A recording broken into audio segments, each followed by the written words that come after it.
नमस्कार, मी आनंद पोहनेरकर आपल्या सर्वांचं महाराष्ट्रवाणी बातमीपत्रात स्वागत करतो. पाहूया आजच्या विशेष घडामोडी. या बातमीपत्राचे प्रायोजक आहेत सोनी एजन्सीज परभणी. लग्न सराई निमित्त खरेदी करा आपल्या आवडत्या सोनी एजन्सीज.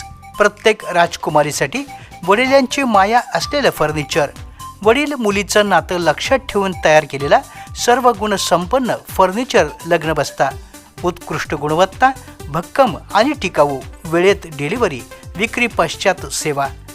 पत्ता नटराज रंगमंदिरासमोर, जुना मोंढा, परभणी. भ्रमणध्वनी 9823488188. लग्नासाठी विशेष सवलती व आकर्षक ऑफर.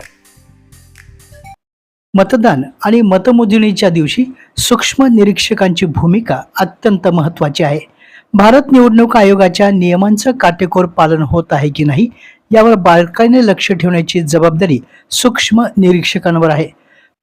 सूक्ष्म निरीक्षकांनी नियमांचा भंग होत असल्यास तात्काळ ही बाब निवडणूक निरीक्षकांच्या लक्षात आणून देणं गरजेचं आहे, असे निर्देश निवडणूक निरीक्षक रुचेश जयवंशी यांनी केले आहेत. महाराष्ट्र विधान परिषदेची परभणी हिंगोली स्थानिक प्राधिकारी मतदारसंघ निवडणुकीच्या पार्श्वभूमीवर जिल्हाधिकारी कार्यालयात आज निवडणूक निरीक्षक रुचेश जयवंशी यांच्या उपस्थितीमध्ये मतदान आणि मतमोजणीसाठी नियुक्त अधिकारी आणि कर्मचाऱ्यांना प्रशिक्षण देण्यात आलं. यावेळी जिल्हाधिकारी तथा निवडणूक निर्णय अधिकारी संजय सिंह चव्हाण, निवासी उपजिल्हाधिकारी अनुराधा ढालकरी, हिंगोली जिल्हा निवासी उपजिल्हाधिकारी अभिमन्यू बोथवड, उपजिल्हा निवडणूक अधिकारी अरुणा संगेवार यांची उपस्थिती होती. यावेळी जिल्हाधिकारी संजय सिंह चव्हाण यांनी निवडणूक, मतदान आणि मतमोजणीची प्रक्रिया उपस्थित अधिकारी कर्मचाऱ्यांना सविस्तरपणे सांगितली. यावेळी श्रीमती ढालकरी आणि श्रीमती संगेवार यांनी सादरीकरणाद्वारे मतदान आणि मतमोजणीची प्रक्रिया उपस्थितांना सांगितली. यावेळी प्रशिक्षणास मतदान आणि मतमोजणी अधिकारी, कर्मचारी, सूक्ष्म निरीक्षक तसेच उमेदवारांचे प्रतिनिधी उपस्थित होते. परभणी जिल्हा पोलीस दलातील पोलीस उपनिरीक्षक गणेश समणकर यांनी मावळा अल्ट्रा ट्रेल रन 2026 मधील 25 किलोमीटरचे आव्हानात्मक अंतर यशस्वीरित्या पूर्ण केलं आहे.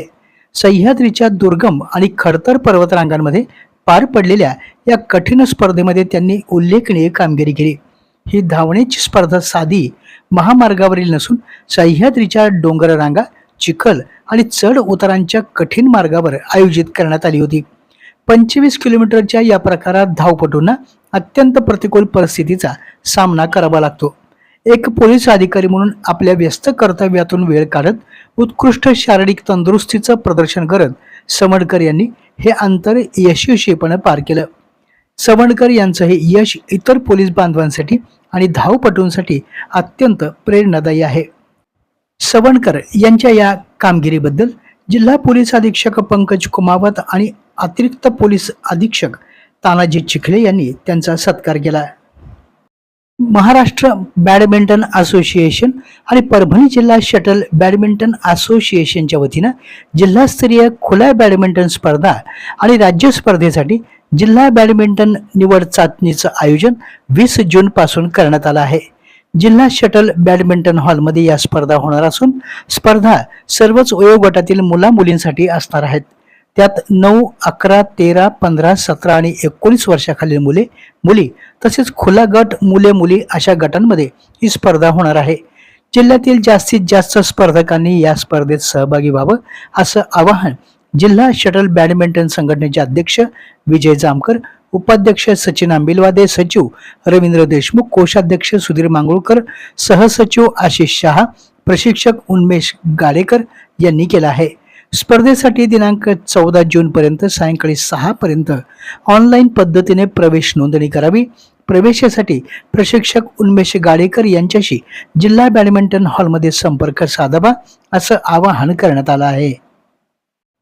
परभणी जिल्ह्यातील काही शाळांमधून विद्यार्थ्यांना वह्या, पुस्तके, स्टेशनरी आणि शैक्षणिक साहित्य विशिष्ट दुकानातूनच खरेदी करण्याची सक्ती केली जात असल्याच्या तक्रारी या वाढत आहेत. त्याचप्रमाणे राज्यभरात कोचिंग क्लासेसचे वाढते व्यापारीकरण, अवाजवी शुल्क आकारणे आणि विद्यार्थी पालकांची होणारी आर्थिक पिळवणूक याबाबत कठोर उपाययोजना करण्याची मागणी काँग्रेसच्या वतीनं करण्यात आली आहे. या संदर्भात मुख्यमंत्र्यांना जिल्हाधिकाऱ्यांच्या माध्यमातून निवेदन सादर करण्यात आलं आहे.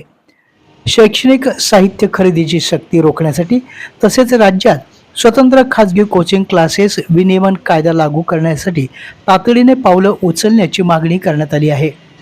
काही शाळांमधून विशिष्ट दुकानातून साहित्य खरेदी करण्यासाठी पालकांवर दबाव टाकला जात असून यामुळे पालकांवर अतिरिक्त भार पडत आहे.